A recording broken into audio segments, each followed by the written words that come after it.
자, 출애굽기는 이집트에 의해서 학대를 받던 이스라엘 민족을 하나님께서 끌어내셔서 구원하시는 사건을 기록하고 있는 것이 출애굽기입니다. 출애굽기의 가장 중요한 사건입니다. 제목이 출애굽기이듯이 출애굽된 그 이스라엘 민족의 역사를 기록하고 있는 것이 출애굽기의 주요 사건이죠.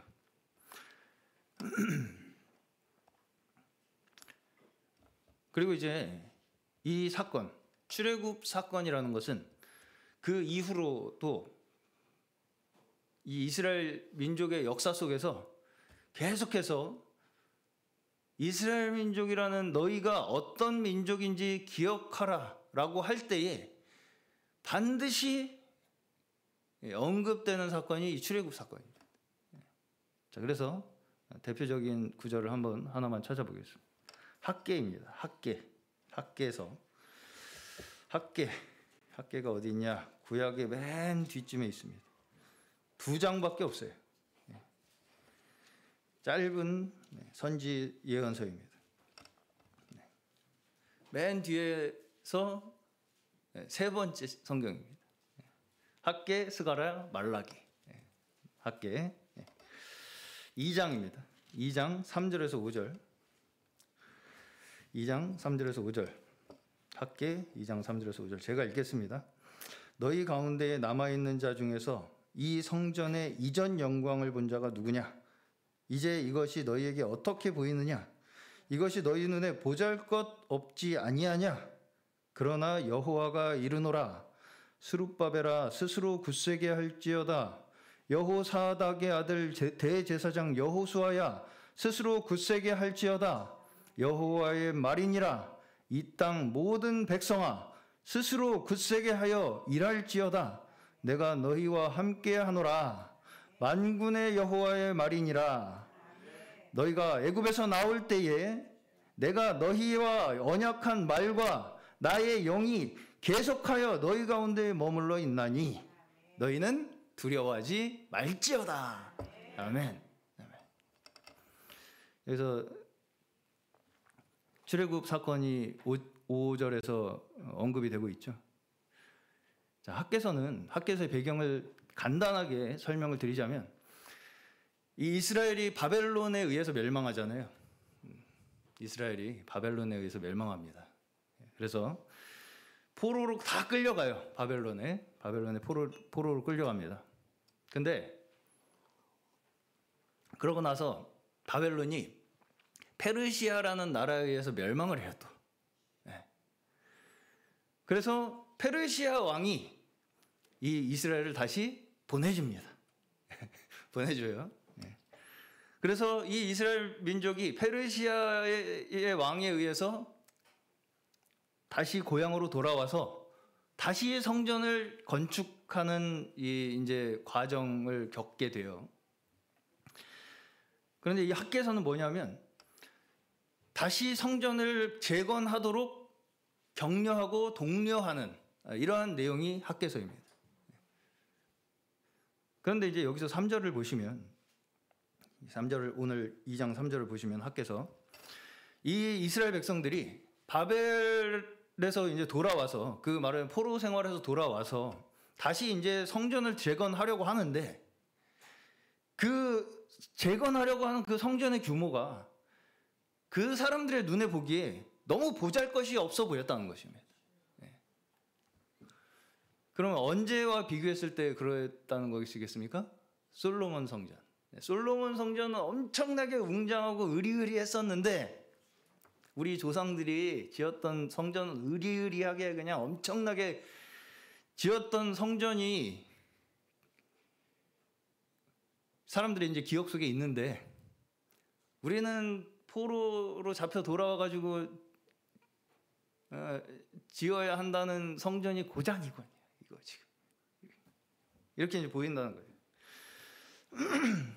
지금 이제 막 70년간 포로 생활을 하다가 해방이 돼서 다시 이제 돌아왔잖아요. 그러면 뭐부터 해야 되겠습니까?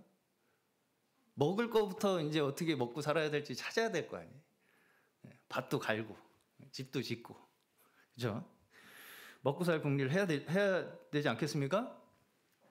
그러니까 사람들이 성전 짓는다고 떡이 나오냐 밥이 나오냐, 집부터 먹고 살 것부터 이제 좀 궁리를 하고, 나중에 성전은 여유 되면 돈 많이 벌면 내가, 하나님 돈 많이 벌면 헌신할게요 제가.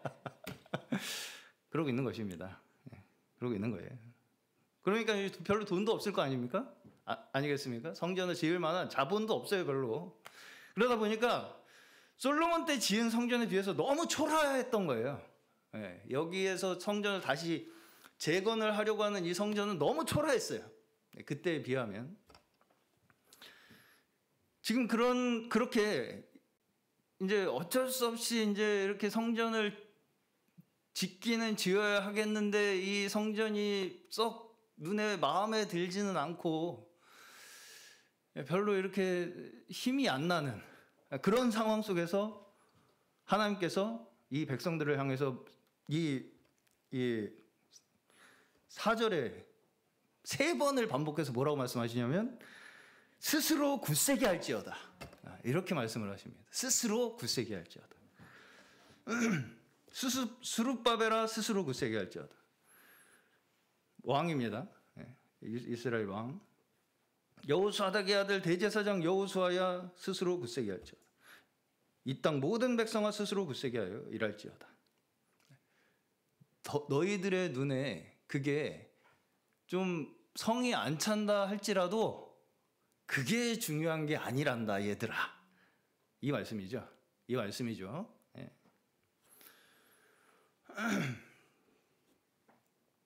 우리가 굳셀 수 있는 근거가 무엇이라고 지금 말씀을 하고 있냐면, 우리가 어떻게 굳셀 수 있느냐, 굳세라고 말씀을 하시는데 뭘 가지고 우리가 굳셀 수가 있는 것이냐, 뭘 가지고 굳셀 수 있어요? 애굽에서 나올 때에, 너희가 애굽에서 나올 때에 내가 너희와 언약한 말과 나의 영이 계속하여 너희 가운데 머물러 있기 때문에, 너희와 지금 함께 하고 있기 때문에, 어떤 하나님이요? 애굽에서 너희를 구원해낸 하나님이. 그 하나님이 우리와 함께 하시기 때문에 너희는 두려워하지 말라. 이렇게 말씀을 하고 계시는 것입니다. 그러니까 우리가 굳셀 수 있는 이유가 애굽에서 하나님께서 우리를 구원하신 그 사건이 근거가 된다는 것입니다. 우리가 굳셀 수 있는 근거. 자, 그러면 제가 이제 지난주에 계속해서 애굽에서 나온 것이 무엇을 의미한다고 말씀을 드렸냐면, 애굽에서 나온 것이 뭘 의미하는 것이냐? 우리의 구원이 어디에서부터의 구원이라고요? 죄와 사망의 권세. 우리의 구원이 어디에서부터의 구원이냐면요, 죄와 사망의 권세로부터의 구원입니다. 자, 출애굽기에서 이집트는 우리가 흔히 세상을 의미한다고 그렇게 알고 있습니다. 세상. 그리고 이스라엘은 세상으로부터 구원을 받았다. 이것이 우리가 알고 있는 이 출애굽의 의미입니다. 세상으로부터 하나님께서 이스라엘 백성들을 구원하셨다. 그러면 결국은 이 두 가지를 합쳐보면 우리가 구원받은, 어디서부터 구원받았어요? 죄와 사망의 권세. 출애굽기에 이스라엘 백성은 어디서 구원받았어요? 이집트, 세상이라는 이집트에서 구원받았죠. 결국은 세상은 뭐예요 그러면? 세상 그 자체. 세상 그 자체가 죄와 사망의 권세로 다스려지고 있는 나라라는 것입니다. 그것이 지금 이집트라는 그 당시에 실제 나라로 대표되고 상징되고 있는 거예요. 잘 이해를 하시기를 바랍니다. 그 세상이 무엇이냐면 죄와 사망의 권세로 다스려지는 그 모든 세상의 모든 것, 이 세상의 모든 그 세력과 제도, 그 모든 것이, 이 세상이라고 하는 그것이 지금 이 출애굽 사건에서는 애굽이라고 하는 한 나라로 대표되고 있는 거라고요. 이 애굽만 세상입니까 지금? 여기에? 그 주변에 많은, 지금 그 당시에도 열강들이 있었습니다. 그 중에 애굽이 세상으로 대표되어서 사용이 되고 있는 거예요 지금. 무슨 말씀인지 아시겠죠?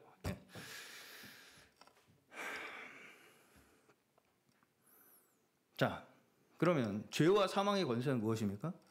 출애굽기 1장에서부터 계속해서 애굽과 이스라엘 민족들을 대조하면서 우리에게 설명하시는 것이 무엇이냐면 1장에서부터 뭐에 대해서 차이가 있냐면요. 생명에 대해서 차이가 있습니다. 그렇죠? 생명에 대한 관점에서 차이가 있어요. 뭘 잘하고 잘못하고를 넘어서서 얘네들은 이래서 잘못했고 쟤네들은 저래서 잘했고가 아니고요. 1장에서부터 처음부터 생명에 대해서 어떻게 태도를 가지고 어떤 자세를 가지고 있는가로부터 그 차이를 대조하고 있다고. 바로가 자기 살려고 자기 세력을 유지하려고 어떻게 했어요? 애들을 다 죽였죠. 그게 죄와 사망의 권세입니다. 자, 죄와 사망의 권세는 내가 살기 위해 다른 사람이 죽어야 하는 법칙이 돌아가는 것이 죄와 사망의 권세가 작동하는 세상입니다. 그렇죠? 한마디로 결론부터 말씀드리면 세상이 가지고 있는, 세상이 돌아가는 모든 원리의 근원은 무엇이냐면요. 생명이 내 거라고 생각하는 거예요. 생명은 내 거야. 내 생명은 내 거야. 그래서 내 힘으로, 내 스스로의 힘과 내 스스로의 지혜로 생명을 내가 유지할 거야. 라고 하는 그 강력한 의지가 어떤 결과를 가지고 온다는 것이에요? 죄와 사망의 결과를 가져온다는 것입니다. 그렇죠? 네. 한마디로 답이 나에게 있다는 거예요. 내가 답이다. 이것이 죄와 사망의 권세라는 것입니다.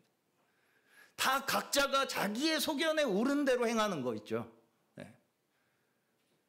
내가 곧 답이야. 내가 곧 길이요 진리요 생명이야. 다 각자가 서로에게 내가 길이요 진리요 생명이야. 나를 따로. 그러면 저 사람은 뭐라 그래요? 아니야, 내가 길이요 진리요 생명. 서로 그렇게 주장을 하는 세상, 그 자체가 죄와 사망의 권세 가운데 빠져 있는 세상이라고요. 다 나라고. 답은 나야. 다. 내가 구원할 거야, 이 세상을. 내가 알아, 답을 다. 어떻게 하면 이 세상이 구원되는지 난 다 알고 있거든, 나는. 네. 알아요? 자, 요한복음 9장 41절 한번 보겠습니다. 요한복음 9장 41절.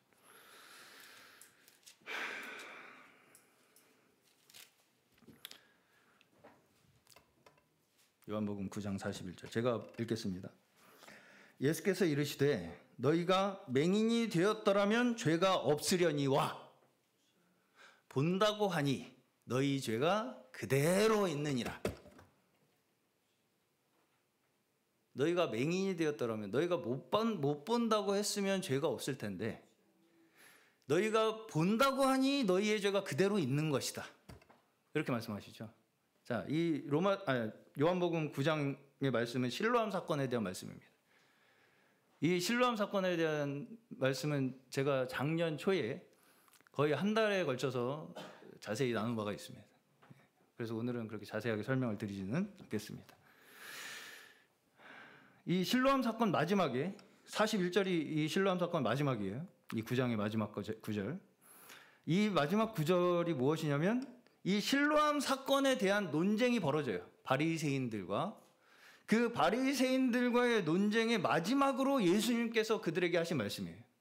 너희가 본다고 하지, 지금 계속 너희 본다고 하네, 니네가 안다고 하네. 그래서 너희의 죄가 그대로 있는 것이다. 너희가 스스로 내가 소경입니다라고 인정한다 그랬으면 죄가 없었을 텐데, 너희가 끝까지 그렇게 내가 스스로 볼 수 있다고 하는 거 보니까 너희는 여전히 죄가 너희들에게 있는 것이다. 주야. 그렇죠? 자, 결국 핵심이 뭐예요? 여기에서 예수님께서 이 소경의 눈을 고쳐주신 사건이 의미하는 것은 우리 모두가 다 사실은 소경이라는 거죠. 우리 모두가 사실은 마땅히 봐야 할 것을 못 보고 있는 자들이라는 것을 우리에게 말씀하시기 위해서 소경을 예수님께서 고쳐주신 거죠. 네. 그래서 소경을 통해서 우리가 이렇게 고침받아야 하는 자들이구나. 우리 스스로는 아무것도 알 수도 없고 이걸 뭘 우리가 본다고 말할 수가 없는 자들이구나. 네. 이걸 보여주시는 것입니다. 네. 자, 여기에 소경이 어떤 특별히 우리보다 더 불쌍한 사람이 아닙니다. 저희도 다 불쌍한 사람들이에요. 그렇죠? 예수님이 특별하게 그 사람이 불쌍해서 너만 내가 특별 대우해 줄게가 아닙니다. 그 소경을 고쳐주심으로 해서 우리 모두에게 그러한 치유의 역사를 우리에게 행하시겠다고 하시는 표적이에요. 표적. 네, 무슨 말씀인지 아시겠죠? 네, 표적입니다. 표적. 그래서 그 소경은 우리를 대표해요. 네, 우리 모두를 대표해요. 네. 특별히 이 요한복음에서는 예수님께서 행하신 모든 기적들을 표적이라고 기록합니다. 자, 표적이 무슨 뜻입니까? 표적. 무엇을 향하도록 한다. 이것이 표적이죠. 그 사건 자체가 목적이 아니라 그 사건을 통해서 우리에게 어떤 것을 향하게 하는 것이 표적입니다. 네. 기적이라고 하면 특정한 어떤 사건이죠. 초자연적 사건. 초자연적 사건. 오병이어의 기적. 네. 떡 5개와 물고기 2마리가 12강줄기에 가득하게 넘치는 그 기적. 그 사건 자체는 기적입니다. 근데 그러면 그 기적이 우리에게 가르치는 표적이 뭐예요? 우리를 늘 먹이시고 입히시고 넘치게 우리를 공급하시는 하나님 아버지가 우리의 여호와 하나님이시다. 그것이 우리에게 말씀하시는 표적이죠. 표적이죠. 그렇죠? 네. 12강질이 가득히 남았으니까 그거 가지고 이제 그거 팔아가지고 잘 먹고 잘 살면 되겠다 이겁니까? 아니죠. 아닙니다. 네. 내가 이걸로 장사 잘 하게 해줄 테니까 계속 팔어. 내가 계속 만들어 줄게.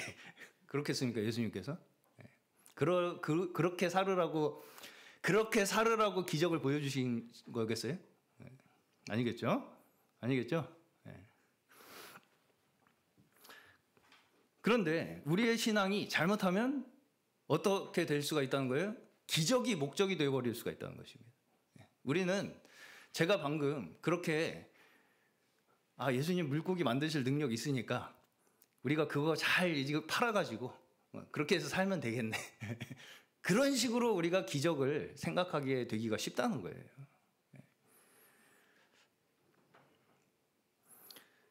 기적 그 자체가 우리의 신앙의 목적이 되어버리면 진짜 예수 그리스도께서 우리에게 말씀하시고자 하는 그 원래의 의미에서는 우리가 멀어지게 될 수밖에 없습니다. 그럼에도 불구하고 우리가 이 시험에 빠지기가 너무나 쉽다는 거예요. 너무나 쉬워. 자, 고린도전서 1장 10절 보시면요.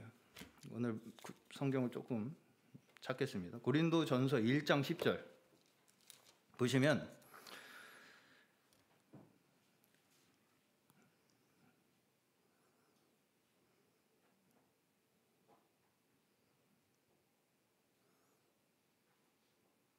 22절입니다. 10절이 아니라 죄송합니다. 22절. 1장 22절.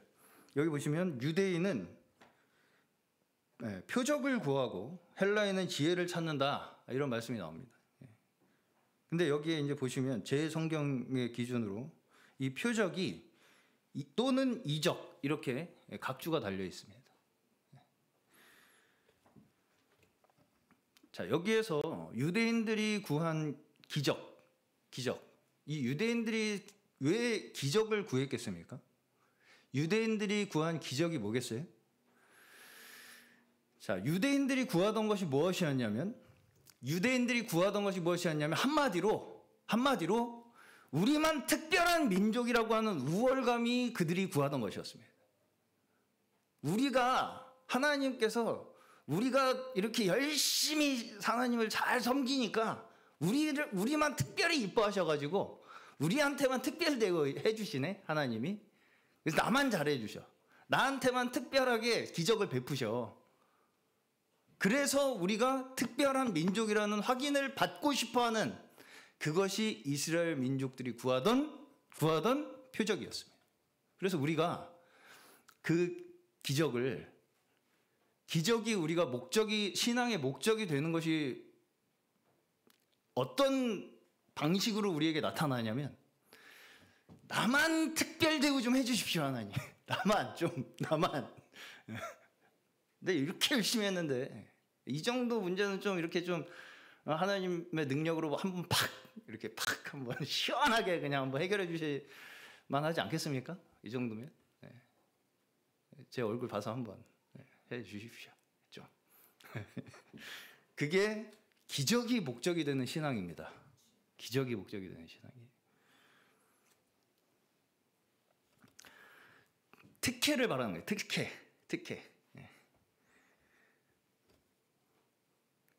예수님께서는 악하고 음란한 세대가 이런 기적을 바란다 이렇게 말씀을 합니다. 악하고 음란한 세대가 표적을 구한다 이렇게 말씀을 하는데, 특별히 요한복음에서만 표적과 기적을 이렇게 구분해서 사용을 하고요. 다른 성경에서는 혼용을 하는 부분들이 많습니다. 예수님께서 말씀하신 표적도 이 기적이라는 의미예요. 악하고 음란한 세대가 한마디로 신앙생활을 나를 위해서만 한다는 거예요. 한마디로. 자, 실로암의 소경이 가지고 있었던 진짜 문제는 그가 눈을 보지 못하는 것이 아니었습니다. 실로암의 소경이 가지고 있었던 진짜 문제는요, 눈을 못 보는 것이 아니었어요. 그럼 뭐가 문제였겠습니까? 9장에 요한복음 9장에 제자들이 처음부터 예수님한테 어떻게 질문을 하는 것을 볼 수가 있냐면, 그가 맹인으로 태어난 것이 그의 죄입니까? 그의 부모의 죄입니까? 자, 이 질문을 제가 이렇게 바꿔보겠습니다. 저 사람이 저렇게 태어난 것이, 저 사람이 저런 얼굴로 태어난 것이, 저 모양 저 꼬라지로 태어난 것이 저 사람의 죄입니까? 그의 부모의 죄입니까? 만약에 어떤 사람이 저에 대해서 그렇게 이야기를 한다면 얼굴을 다시 보고 싶겠습니까? 안 보고 싶겠습니까? 안 보고 싶겠죠. 안 보고 싶겠죠. 내 얼굴 가지고 너 전생에 죄가 많아서 네가 그렇게 태어난 거예요. 아니면 네 부모가 잘못해가지고 네가 얼굴이 그따구로 태어난 거예요.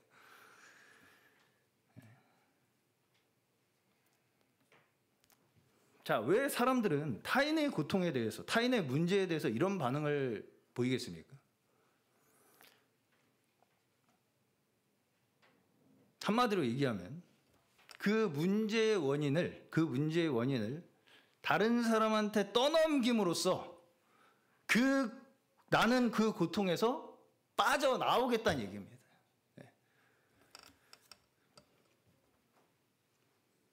내가 감당해야 할 고통과 내가 감당해야 할 책임과 내가 감당해야 할 현실이 있죠. 그 부담감을 타인에게 전가함으로써 특히 지금 여기에 이러한 날 때부터 맹인된 사람과 같은 사회적인 약자, 제도 바깥에 있는 그러한 사람들에게 다 뒤집어 씌움으로써 나는 그 문제의 실체를 안 보고도 살아갈 수 있도록 세상을 만들고 싶은 거예요. 한마디로. 진짜 현실 속에서는 나도 그 문제 있어요, 없어요? 있죠. 근데 안 보고 싶어. 내 현실을. 그러니까 진짜 문제가 나보다 훨씬 더 심각해 보이는 그 사람한테 그 문제를 다 뒤집어 씌워놓고 너 저리 가. 너 보기 싫어. 이렇게 해놓고서 그 문제를 그냥 덮어놓고 살고 싶어 한다는 거예요. 네.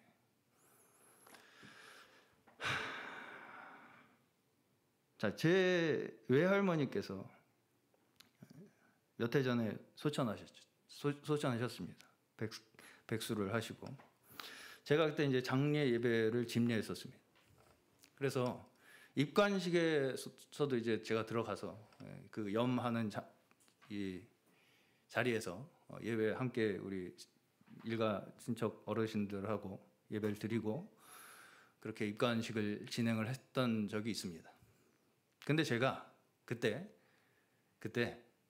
일부러 다은이를 참석시켰습니다. 제 막내 딸 다은이. 왜 제가 일부러 같이 들어가자고 했냐면 우리 인생이 가지고 있는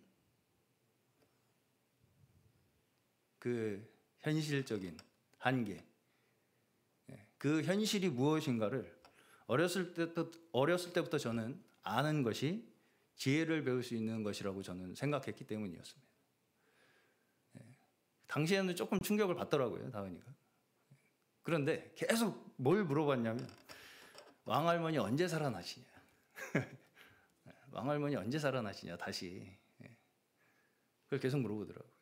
그래서 설교를 잘 들었나 봐요. 주로 이제 장례 예배 설교는 부활에 대한 설교를 하게 되니까요.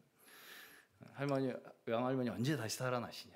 그러면서 자연스럽게 부활의 소망을 갖게 되더라고요.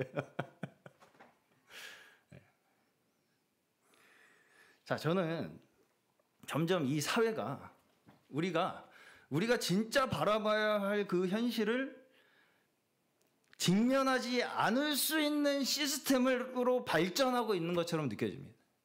진짜 우리가 바라봐야 할 현실을 안 봐도 될 수 있는 시스템으로 발전하고 있는 것처럼 보여요. 그렇죠. 인간의 힘으로 어떤 문제든 해결 못할 문제가 없는 것처럼 믿고 사는 것이 우리가 생각하는 구원입니다. 우리가 생각하는 구원은요. 내가 생각하고 내가 마음 먹으면 못할 것이 없어 나는. 그렇게 스스로 믿는 것이 우리가 생각하는 구원이라고요. 심지어 우리가 신앙생활을 하면서도 내가 심지어 어떤 분은 이 얘기는 하지 않겠습니다. 네. 자, 그러면 그럴수록 어떻게 되겠습니까? 진짜 현실을 외면하면 할수록 서로 폭탄 돌리기밖에 안 되는 거예요. 언제 그 문제의 원인이 나한테 돌아올지 모르는 것입니다. 그렇죠? 네. 누군가에게 문제가 발생하면 즉시 격리 조치. 격리 조치. 그래서 그 문제의 원인과 나를 떨어뜨려 놓기 위해서 왜? 나한테는 그 문제가 없다는 것을 빨리 확인하고 싶거든요, 내가. 나는 그 문제와 상관없다는 걸 확인하고 싶어, 너무. 그래서 빨리 그 사람을 격리시켜.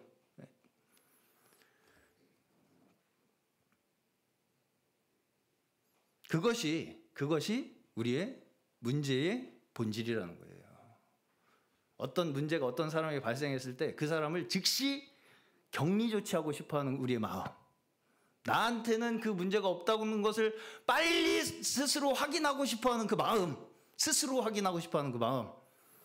그것이 우리의 진짜 문제라는 것입니다.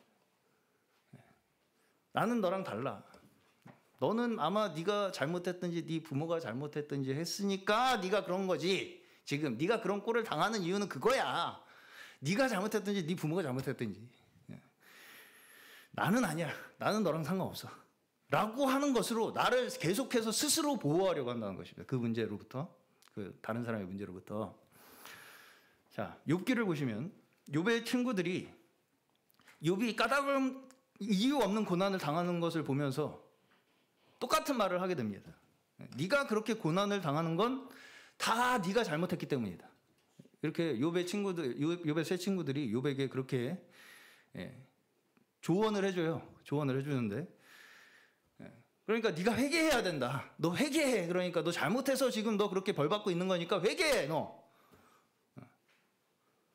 어떻게 보면 굉장히 옳은 말 같습니다. 그런데 하나님께서는 그 친구들의 말이 틀렸다고 말씀하세요. 그 친구들의 말이 틀렸다. 자, 왜 그 친구들의 말이 틀렸겠습니까? 왜 그 친구들이 그렇게 조언을 해주는 게 틀렸겠어요? 네가 잘못했으니까 너 회개해. 너. 이 자체가 내가 답을 알고 있다는 것입니다. 나는 답을 알아. 네 문제에 대한 답은 내가 알고 있어. 그 자체가 나는 그 문제와 상관없는 사람이라는 태도예요. 네. 이것이 우리가 흔히 생각하는 윤리도덕적인 사고방식입니다. 네. 어떤 바른 상태를 우리가 스스로 유지하는 것으로 말미암아 계속해서 스스로 답을 찾아야 하는, 그래서 뭐가 잘하고 있는 것인가를 스스로 우리가 자꾸 확인해야 하는 거 있죠. 이게 잘하고 있는 거예요. 지금 우리가 이렇게 해야 잘하고 있는 거야를 스스로 자꾸 확인하려고 하는 거 있잖아요. 어떤 바른 신앙적인 바른 상태를 유지해 갖고, 그래서 내가 하나님 앞에 나가야지 하나님이 나를 받아주실 거야. 그런 거 있죠. 그것이 사실은 여전히 우리도 가지고 있는 신앙적인 모습이라는 것입니다. 자, 그런데 여기에서 욥은 어때요? 욥은 어떠냐면 계속해서 하나님, 나는 아무리 생각해봐도 잘못한 게 없는 것 같은데 왜 자꾸 나한테 이런 일이 일어나는지 도저히 납득이 안 갑니다, 하나님. 이럴 바엔 그냥 죽어버리랍니다.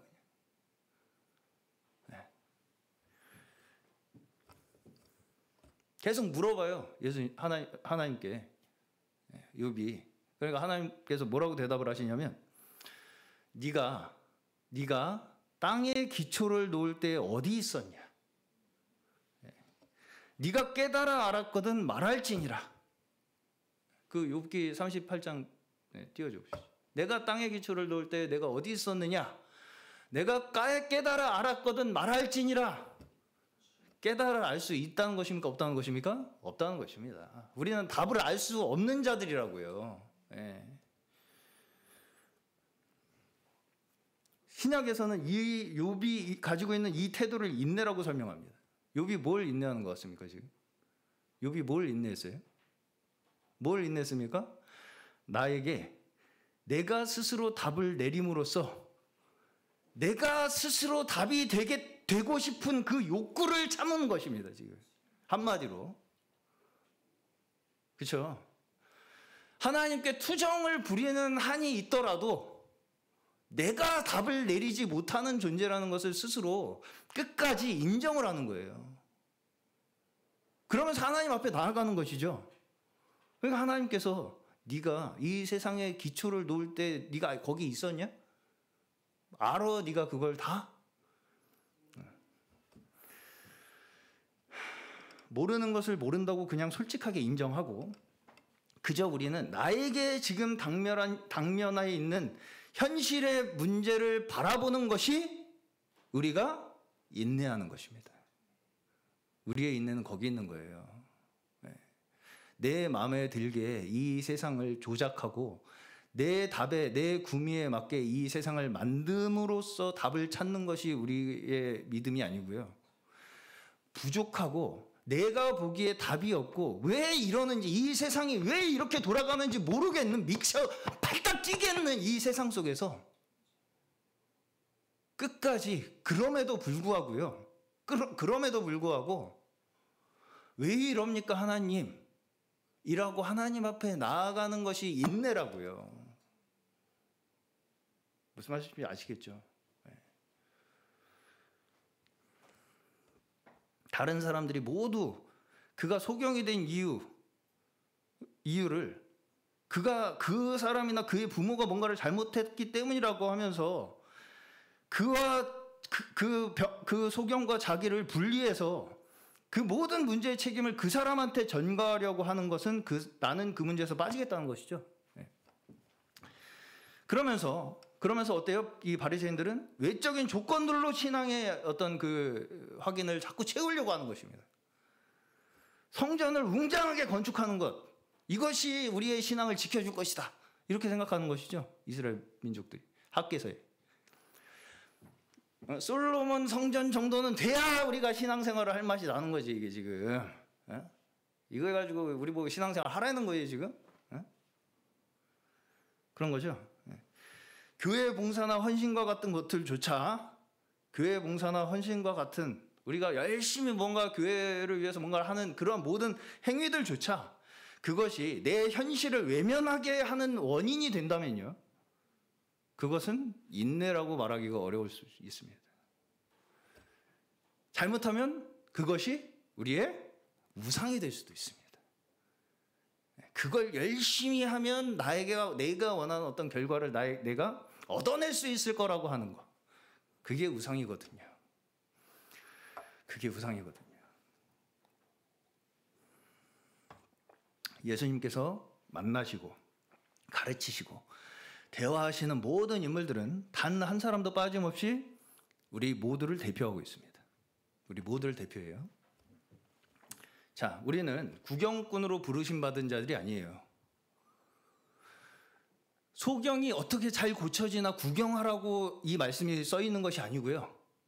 소경을 고쳐주셨듯이 우리도 고쳐주실 것이라고 하는 믿음을 우리에게 주시기 위해서 이 말씀이 기록되어 있는 거라고 해요. 자, 우리 모두가 이 하나님께서 창조하신 일부 있죠. 일부예요. 일부입니다.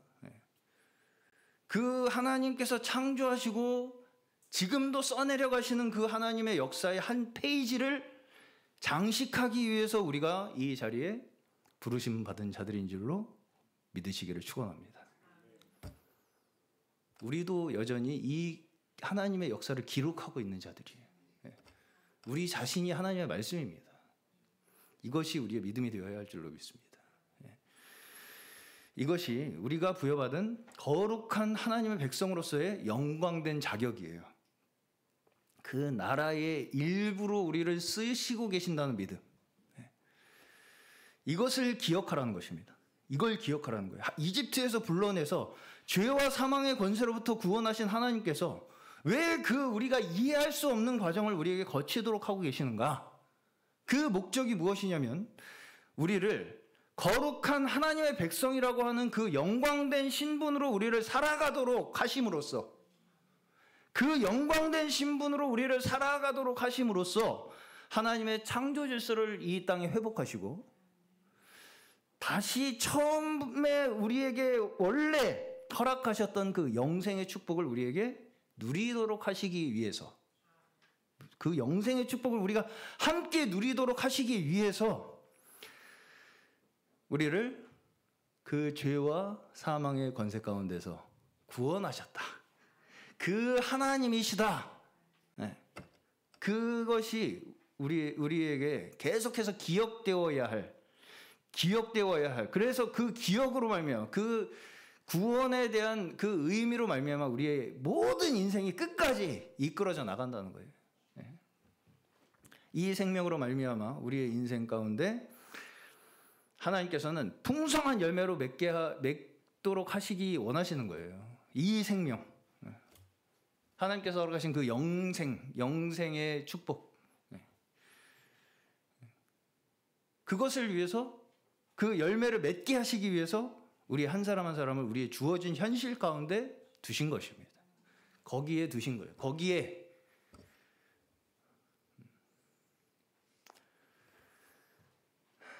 그 자리에서 열매 맺으라는 것입니다. 그렇죠? 어디 특별한데 내가 가고 싶은데 열매 맺고 싶은데 가서 열매를 맺는 게 아니고요. 하나님께서 나를 두신 그 자리에 거기에서 너 열매 맺는 것이 순종이고 인내야. 이렇게 말씀을 하고 계시는 것입니다. 오늘 출애굽기에서 광야의 이스라엘 민족들에게 주어진 시험도 마찬가지죠. 구원한다더니 이게 뭡니까? 먹고 죽은 귀신이 때깔도 좋다는데, 그렇죠? 차라리 거기 애굽에서 고기나 실컷 먹다 죽게 놔두지.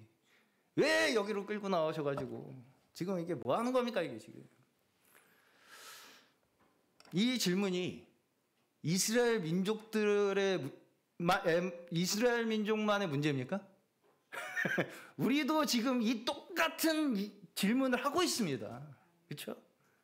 이게 뭡니까 하나님 지금? 나 구원하셨다면서요. 나 사랑하신다면서요.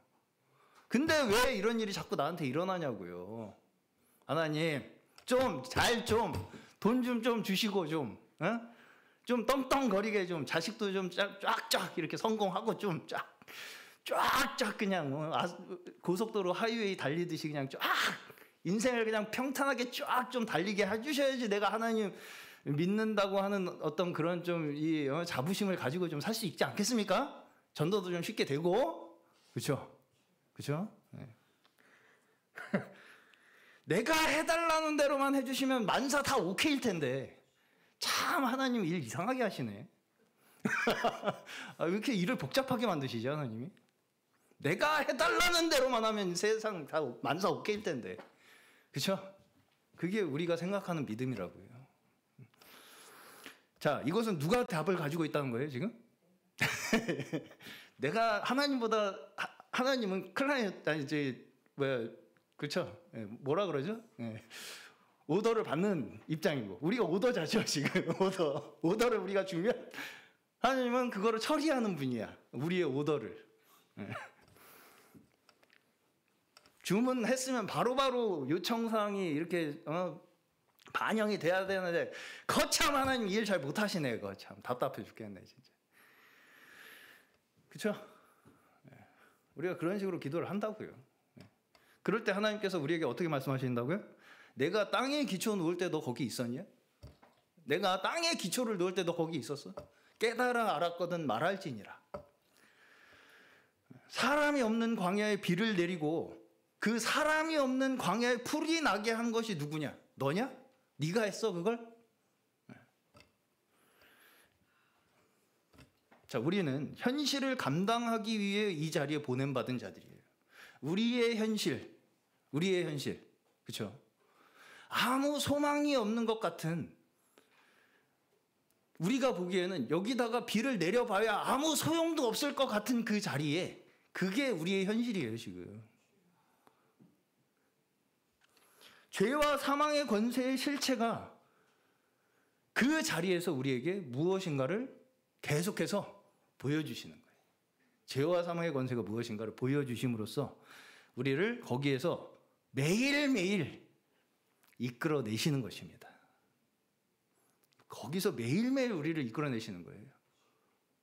그 소망 없는 세상 가운데에서 뭐가 죄와 사망의 권세인지를 계속해서 확인을 시켜주심으로써 우리에게 매일매일 우리는 거기서 구원받는 것입니다. 그 구원의 역사가 매일매일 우리에게 일어나시기를 축원합니다. 다시 말해서 여전히 죄와 사망의 권세에 내가 붙잡혀 사는 것 같은 현실이라는 것을 인정하는 거 있죠. 그게 양심적인 고백입니다. 그렇죠? 나는 아니야. 나는 다 알아. 답도 다 알고 어떻게 해야 하는지도 다 알아. 이게 양심적인 것입니까? 아닙니까? 비양심적인 거예요. 그게 비양심적인 거라고요. 어둠이고요. 그게 어둠이고 봐야 할 걸 못 보고 있는 자라고요.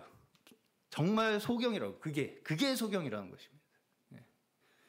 여전히 죄와 사망의 권세가 뭔지 잘 모르는 거죠. 모르는 거예요. 여전히 나 스스로 내 생명의 소유권을 주장하고 내 힘으로 내가 스스로 내 지혜로 살 수 있다고 하는 고집이 바로 우리의 죄와 사망의 권세입니다. 내가 여전히 그런 죄와 사망의 권세에서 내가 여전히 붙잡혀 사는 것 같이 사는 그 현실이라는 그것을 우리가 바라봄으로써 우리는 비로소 하나님께서 허락하신 그 구원의 기쁨과 그 안식과 그 평안 가운데 들어갈 수 있게 되는 거예요. 들어갈 수 있게 되는 것입니다. 우리가 생각하기에는 내가 그걸 인정하면은 막 나 죽을 것 같잖아요. 무너질 것 같고. 무너지라는 얘기입니다. 우리의 육신이니까요, 그게.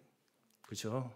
우리의 육신은 십자가에서 다 이미 끝났고 예수 그리스도의 그 부활의 생명이 우리를 살게 하시는 것이죠. 내가 여전히 그런 자라는 것을 우리는 평생을 바라보며 살아야 된다는 거예요. 그래서 우리가 그런 자라는 거예요. 나 스스로는 언제든지 내가 그 함정에 빠질 수 있는 그 연약한 존재이구나. 오늘도 일용할 양식을 허락하여 주시옵소서. 우리를 시험에 들게 하지 마옵시며 다만 악에서 구하시옵소서. 이것이 우리의 매일의 기도가 되어야 할 줄로 믿습니다. 오늘 저희 모두가 우리 각자의 현실 속에 하나님의 자녀라는 영광된 신분을 우리에게 주셔서 그 명예를 가지고 살아가도록 하신 하나님 앞에 믿음으로 순종하며 그 책임을 다하여 살아나가시는 복된 귀한 인생들 되시기를 주의 이름으로 축원합니다.